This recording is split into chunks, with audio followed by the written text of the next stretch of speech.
não sei se foram vocês, o pessoal da Fierg, saiu na 0 hora, relato de uma missão do Rio Grande do Sul que foi para lá visitar uma unidade de produção de suínos de 500 mil suínos, uma única propriedade. Vocês têm ideia do que seja isso? É uma coisa gigantesca, né?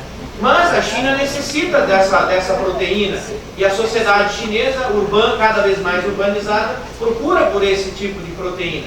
E a outra abordagem é não vamos concentrar essa enorme quantidade de animais em poucas áreas, porque os problemas sanitários aí decorrentes são muito fortes, os dejetos também, né? Vamos manter esse sistema camponês ou de pequeno agricultor que usa esses suínos e que vai vendendo conforme ele vai caminhando, conforme vai utilizando para si, para os seus vizinhos e para as pequenas cidades. Então essa polêmica, esse debate sobre qual é o modelo, também existe na China e também existe dentro do Partido Comunista. É um debate. Bom, então um pouco aqui essa estratificação social no meio rural, muito parecida com a nossa. A gente quer aprofundar isso, a ideia nossa é fazer alguns estudos comparativos, Rio Grande do Sul, China, depois desse trabalho mais, digamos, exploratório que eu fiz com esse aluno, sobre o sistema agroalimentar, que pega uma ideia mais macro. Agora a ideia é descer a níveis mais específicos e olhar como é que é essa agricultura, como é que é essa produção de alimentos nos países.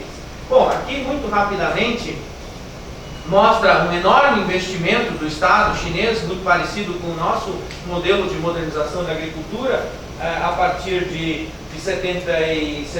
final dos anos 70, né? Veja aqui 78 é o momento de virada, e sobretudo a partir dos anos 80. Isso é que é o interessante, não dá para entender o processo de urbanização e de abertura de áreas especiais de industrialização se você não entende o processo de mudança da agricultura. E é isso que a gente precisa estudar, Tarson e colegas da FIEC, com mais afinco, porque eu não estou convencido ainda de que necessariamente a China será esse mercado para a nossa soja, ou que esse mercado poderia ser de subprodutos ou derivados da soja. Eu acho que a gente precisa olhar com mais carinho, com mais profundidade essa discussão, entender melhor como é que são as cadeias, como é que são os processos produtivos, porque isso não está dado, nem no caso chinês, nesse sentido, tá? Então, aqui tem alguns outros dados. Aqui está o dado sobre o tamanho de área média da China, né? 2 a 6 hectares é a grande maioria, né? Enxergar aqui, menos de 2 hectares são 30% dos estabelecimentos. Então, a maior parte dos estabelecimentos são menores de 6 hectares. Então, só isso, já que o Tarson estava fazendo provocações sobre o capitalismo, eu sou um estudioso das teorias do desenvolvimento agrário. Tanto os marxistas quanto a economia neoclássica chegou à conclusão que os camponeses desapareceriam na medida em que o capitalismo se amadureceria. A China é exatamente o contrário. Ela sempre foi camponesa e o campesinato, a produção camponesa, a pequena produção, representa a grande maioria. E quando saiu esse livro, eu fiz um debate com o pessoal e disse: olha, e aí, vocês estão o que vocês acham das análises da economia política marxista, que diz que o capitalismo vai expropriar os camponeses? Olha, os chineses, poderá haver inclusive uma redução das pessoas ocupadas na agricultura, mas a China não vai deslocar 40% da população dela do campo para a cidade, simplesmente porque isso seria um absurdo fazer isso. Isso seria impossível do ponto de vista demográfico e econômico. Então, o modelo chinês dessa relação campo-cidade, dessa relação rural-urbano, é que poderá ser mantido e isso é interessante. Tem uma série de outros dados, eu não quero me alongar demais para permitir que a gente possa fazer um debate. Aqui tem alguns dados, aqui tem algumas slides da Isabela Nogueira, da UFRJ do Rio, que também fez uma tese sobre a China. Aqui, por exemplo, mostra a evolução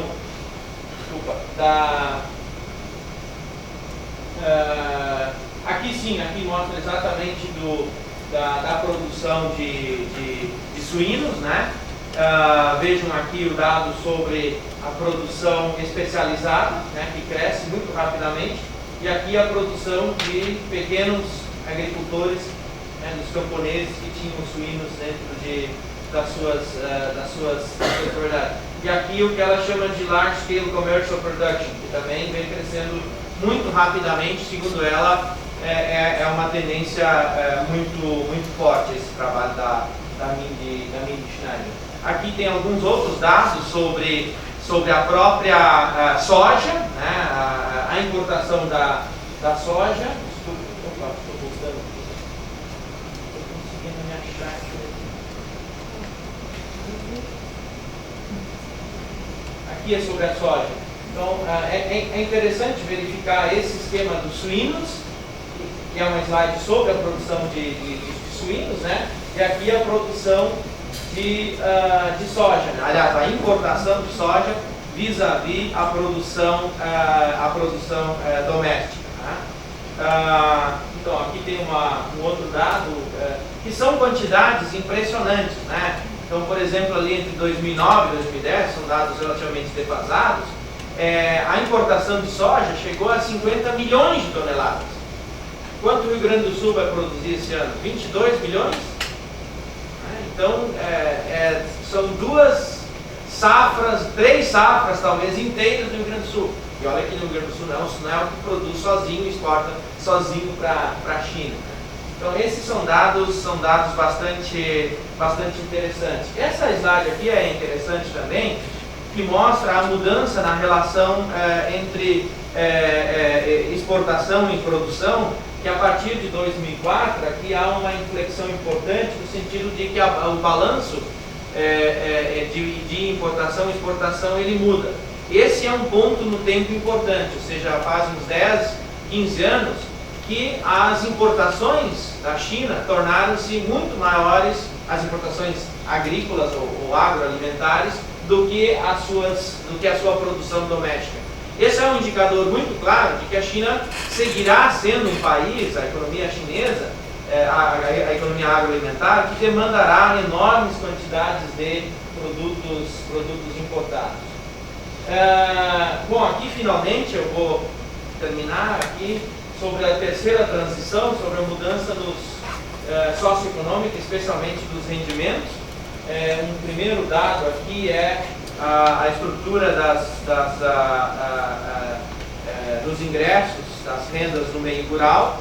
A gente pode perceber aqui um crescimento dos rendimentos rurais, e aqui são todos os salários, não é renda da agricultura, isso a gente pode perceber nessa outra slide aqui, né? São especialmente rendas de salários, de remuneração a partir de salários, e aqui está onde é que está a outra slide? Não está aqui. Aqui eu ia mostrar sobre os... aqui, essa slide aqui eu queria mostrar. Então, aqui estão os salários, aqui estão as rendas agrícolas, veja, o vermelho está diminuindo, né, de 1990 até 2008, é o meu dado aqui, está diminuindo, a renda especificamente agrícola, a renda de atividades não agrícolas e outras fontes de ingresso está aumentando. Então pode perceber que as famílias no meio rural, a estrutura dos rendimentos delas são rendimentos de várias fontes de ingresso, não exclusivamente ingressos agrícolas, que é o que explica esse crescimento da renda rural, o crescimento da qualidade de vida e, evidentemente, a queda da pobreza rural na China como um todo. Deixa eu ir concluindo aqui. Bom, quero rapidamente passar para vocês o caso que eu visitei, esse caso de Kokam Village, que fica na Hebei Province. Não é tão longe de Beijing, é mais ou menos umas 4 horas de ônibus de Beijing. Nós visitamos. Então aqui o cara estava secando glass noodles, que são a massa feita de batata doce, né? E aqui eles estão secando na própria propriedade, no village, um outro vegetal que eles no inverno cozinham como sopas e eles se alimentam. É no período de transição. Isso aqui é o que mais vocês vão encontrar no meio rural chinês. Esses pequenos veículos de transporte montados em cima de uma motocicleta. É um negócio super barato, mas que funciona e que vai em todos os lugares. E toda a família tem pelo menos um. E os agricultores são extremamente criativos. Eles reparam, eles adaptam, eles fazem qualquer coisa que você possa imaginar com esses pequenos tratores. Aqui é uma foto que eles estavam secando um tipo de não é brócolis, é uma outra planta. Eles também, tipo uma couve chinesa, eles também secam para o inverno, eles estavam pendurados aqui no galpão deles. E uma coisa que eu achei super interessante, toda a família tem um espaço como esse na sua casa, onde eles secam milho no telhado. E o milho é a fonte de alimentação para as galinhas e para os porcos. E como é muito frio, então eles secam o milho fora, eles não têm espaço, as casas são pequenas, e o milho fica todo ele estocado. É muito interessante, você anda no meio rural, você vê um monte de milho em espiga fora de casa. Então, para terminar, eu gostaria de dizer o seguinte aqui, das minhas considerações. Eu acho que existem na URGS, aí eu reproduzo um pouco o que eu já disse lá no ILEA, existe uma série de iniciativas que a gente está tendo aqui no Rio Grande do Sul, no Brasil, mas elas são desencontradas. A gente não tem uma iniciativa sistemática, não tem um centro de pesquisas sobre isso. Eu acho que a dificuldade com a língua, ela existe. O Instituto Confúcio, ele tem feito um trabalho importante no sentido de ensinar a língua chinesa e fazer essa mediação. Eu acho que é muito importante essa mediação. Eu acho que falta definição de portfólios específicos e focalização de iniciativas e de interesses para que a gente possa otimizar energias. E a gente tem um desafio de criar um ambiente institucional para criar condições de cooperação. Os nossos esquemas burocráticos, eles são muito difíceis de serem superados, para que a gente possa então animar agendas de pesquisas individuais e pessoais para isso. O Rio Grande do Sul, na minha opinião, e nós gaúchos, deveríamos pensar seriamente em criar um espaço multi-institucional. Acho que a URGS sozinha não consegue dar conta, de repente o governo do estado também não. Aliás, essa teria sido uma boa ideia. Em vez de acabar com as fundações, elas poderiam ter sido reconvertidas, repensadas para o futuro, com outro talvez modelo de organização, mas infelizmente a gente às vezes fica pregando no deserto, mas é o que a gente tem que fazer, continuar pregando, porque sem pregar também a gente não converte nenhum cristão. Obrigado.